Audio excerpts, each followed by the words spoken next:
अरे आज ये प्रिया बिटिया कैसे पकड़ में आ गई?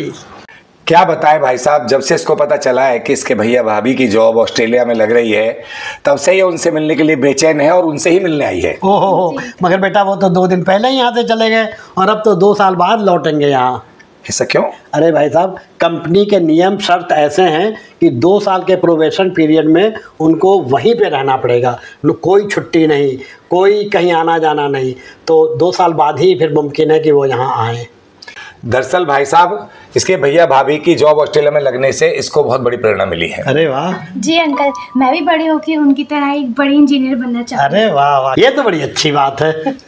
भाई साहब, इस पर भी बड़ी होकर विदेश जाने का भूत सवार हुआ है। हालांकि मैं विदेश भेजने के पक्ष में नहीं हूँ।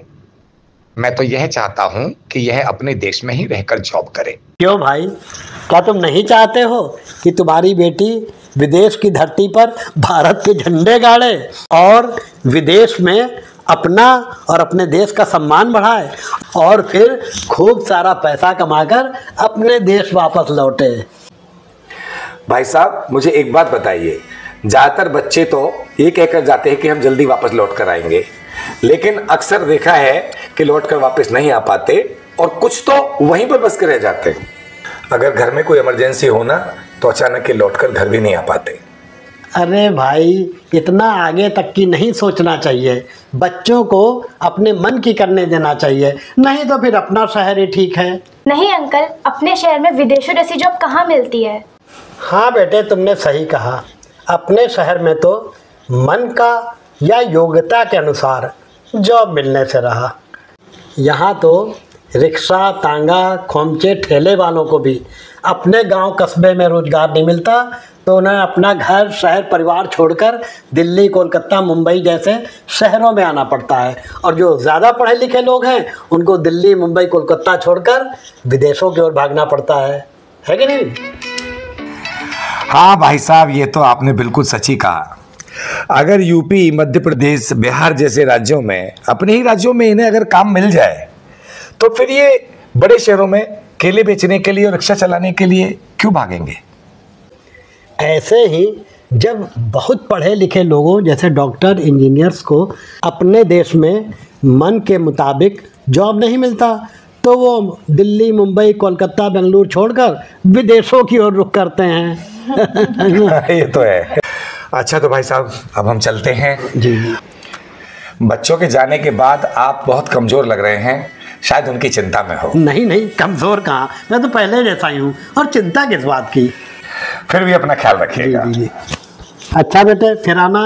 ठीक है, ठीक है। बेटा।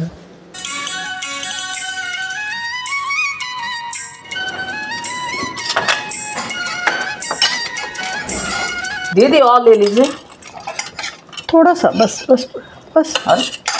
पैसा आप ना ना, मेरा हो गया हो गया। तू भी खा ले अब। ठीक है, मैं आ रही हूँ।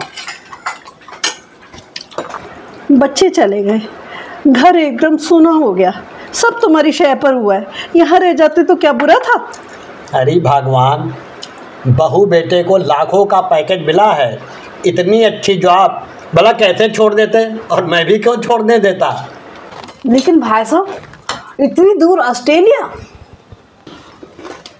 अरे ऐसा कुछ नहीं, देखना वहाँ वह 8-10 सालों में ही इतना कमा लेगा जितना यहाँ पूरी जिंदगी नहीं कमा पाता। हाँ, वो मुझसे बोल के गया है कि सिडनी से लौटकर दिल्ली के पास ही एक बड़ा सा बंगला लेकर के रहेंगे। कमबख्त इस 2 BHK के किराए के फ्लैट और मकान मालिक की चिक-चिक से तो कम से कम छुटकारा मिलेगा। और जानती हो, उसने बंगले में मेरे लिए एक शानदार बगिया बनाने का भी वादा किया है, जिसमें पशु, पक्षी और फूल पौधों के बीच मेरी जिंदगी आराम से कटेगी।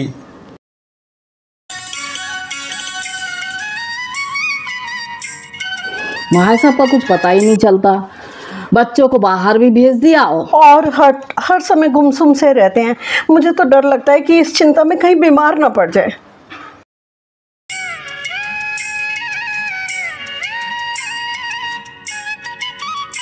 ओहो, आज तो हाथ में बेटे की दी हुई लाखों की घड़ी। जलन हो रही है। और जो तुम्हें बहू ने इतना बड़ा सोने का हार भेजा वो?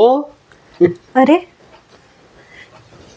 तुम्हारा क्या तो हुआ? माथा तप रहा है। ऐसा तो कुछ नहीं। नहीं, तुम्हें तो तेज बुखार हो रहा है। बच्चों के जाने के बाद घर में ही बैठे रहते हो। कहीं पार्क वार्क जाया करो, अपनी उम्र के लोगों में उठा बैठा करो। अरे ऐसा कुछ नहीं, सब ठीक हो जाएगा। और जहाँ तक पार्क की बात है, पार्क में भी गया था मैं 1-2 बार, मित्र मंडली में भी बैठा था, परंतु वहाँ बातें क्या होती हैं? यही आजकल की रोज़मर्रा की राजनीति, लड़ाई झगड़े, हिंसा, यही सब बातें होती हैं। और उसमें ज़रा सा किसी के विपरीत बोल दो तो आपस में ही लड़ाई झगड़ा शुरू हो जाता है। आजकल कोई शिक्षा, रोज़गार या महंगाई पर तो बात ही नहीं करना चाहता है, इसीलिए मैंने पार्क जाना छोड़ दिया।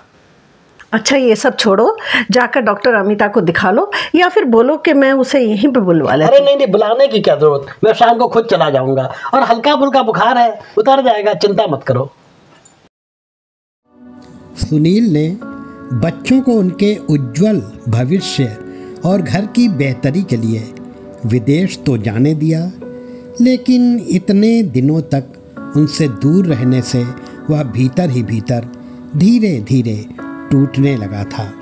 शंका, आशंका और होनी अनहोनी के डर के बीच झूलते हुए वह मानसिक और शारीरिक रूप से काफ़ी अस्वस्थ भी रहने लगा था। दिन भर ये क्या गेम में लगे रहते हो? जाओ, जाके पढ़ाई करो, होमवर्क कर लो। अभी मैं ताऊ जी के साथ खेल लूं? नहीं नहीं, चलो पढ़ाई कर लो।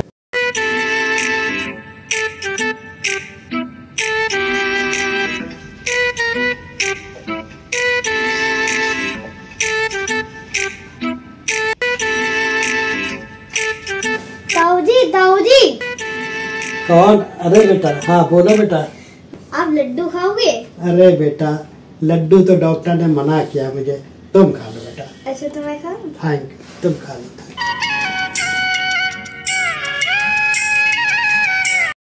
सिर में बहुत दर्द होता है डॉक्टर साहब।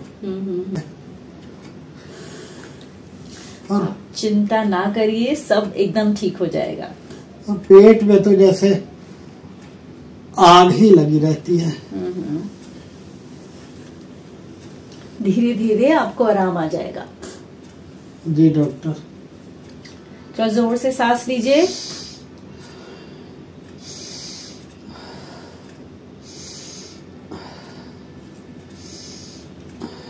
खांसने पे दर्द तो नहीं है? धोता है बहुत, लगता है जैसे पूरी नसें खिंच जाती है एकदम से।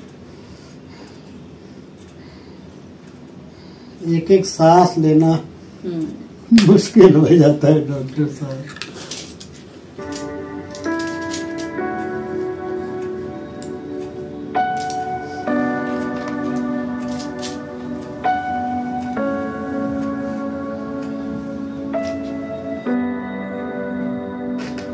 आपको कुछ जांचें बताई थी, उनकी रिपोर्ट कहाँ है?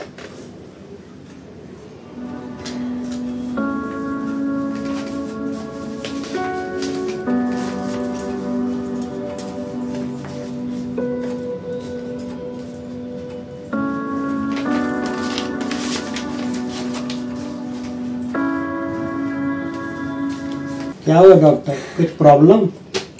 नहीं नहीं जी, सब कुछ एकदम ठीक है। आप जल्द ही स्वस्थ हो जाएंगे। अच्छा, तो मैं फिर आती हूँ। डॉक्टर, आपने सच बोला ना? मैं ठीक हो जाऊंगा ना? बस 2-3 साल, बच्चों के आने तक। कैसी बात करते हैं, मैं झूठ क्यों बोलूंगी? थोड़ा धैर्य रखिए, बी पॉजिटिव प्लीज। और अभी तो आप 100 साल जिएंगे।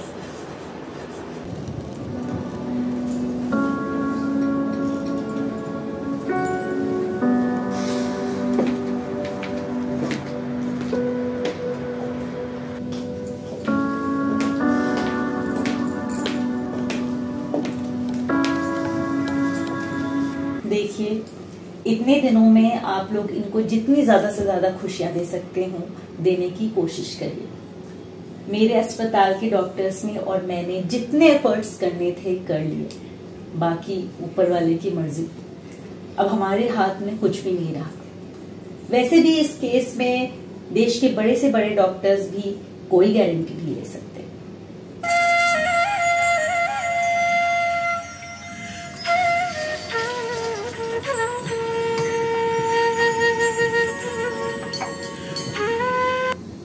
चाय निकाल दो।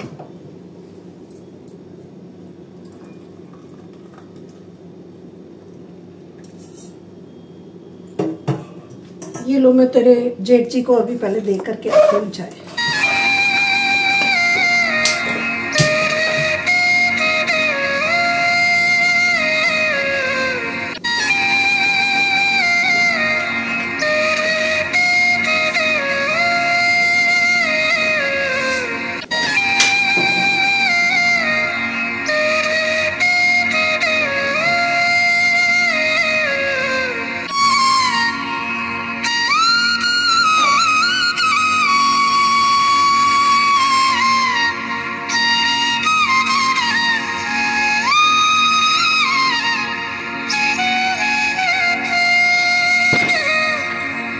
दीदी अब क्या करना है? ऑस्ट्रेलिया से बच्चों को बुला लिया जाए? तुम क्या कह रही है? इन्हें कुछ नहीं होगा। मुझे अपने कान्हा जी पे पूरा भरोसा है, वो कुछ नहीं होने देंगे। बचपन से आज तक मेरी हर बात सुनी है। इन डॉक्टरों को आता जाता क्या है, कुछ भी कह देते हैं। फिर भी बच्चों को बुलाने में हर्जी क्या है? कहीं डॉक्टर की बात सच? ऐसा मत कह। सुनील ने जो बच्चों के लिए इतने सपने देख रखे हैं, क्या इनको बर्दाश्त होगा कि बच्चे अधूरे में अपनी जॉब छोड़ करके वापस आ जाएं? मगर ये सब भाई साहब से बढ़कर तो नहीं। अच्छा, तू कहती है तो मैं इनसे बात करके देखती हूँ, शायद ये मान जाए।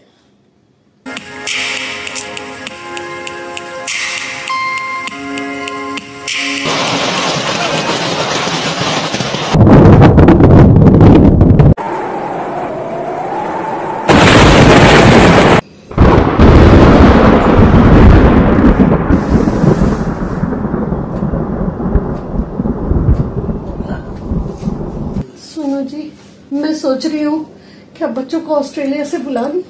क्या क्या कहा? बच्चों को ऑस्ट्रेलिया से बुला लूं? क्यों बुला लूं? वैसे ही तुमसे मिल जाते, तुम अस्वस्थ हो ना। मगर मैं मर तो नहीं रहा हूं ना, और मर भी रहा होऊंगा ना, तो क्या बच्चे तत्काल मुझे देखने आ जाएंगे? उन्हें छुट्टी मिल जाएगी, उनकी लगी लगाई नौकरी नहीं छूट जाएगी, फिर उनका सपना और हम सबका सपना। अजी ऐसा कुछ नहीं होता। क्या ऑस्ट्रेलिया वालों के माँ बाप नहीं होते? क्या उन्हें माँ बाप की हर बीमारी में छुट्टी नहीं लेनी पड़ती? अरे भगवान, ये विदेशों में सब भावनाएं संवेदनाएं नहीं चलती हैं, ये भारत में ही चलती हैं। और खबरदार जो हमारे बच्चों को डिस्टर्ब किया तुम लोगों ने। ऐसा बच्चों को बोलने में हर्ज क्या है? लगता है तुम लोग समय से पहले मेरी मौत का इंतजार कर रहे हो। आजकल पता है विदेशों से कई बार बच्चे माँ बाप की अंतिम क्रिया में शामिल नहीं हो पाते। कोई उनकी मजबूरी नहीं समझता है, बल्कि उनको दुनिया भर के ताने सुनने पड़ते हैं। उन्हें निकम्मी औलाद कहकर लोग पुकारते हैं। कोई उनके नाम पर थू थू करता है और कोई उनको बद्दुआएं देता है। उनकी हालत को कोई नहीं समझता। मगर भाई साहब, अगर मगर क्या? मैं तो कभी नहीं चाहूंगा मेरी मौत भी आ रही हो तो मैं नहीं चाहूंगा कि बच्चे मुझे देखने आए अपनी नौकरी को लात मारकर। मैं नहीं चाहता कि किसी मजबूरी वश अगर बच्चे नहीं आ सके तो उन्हें उलाहनाएं मिले दुनिया भर की, उन्हें लोगों की दुनिया भर के ताने सुनने पड़े।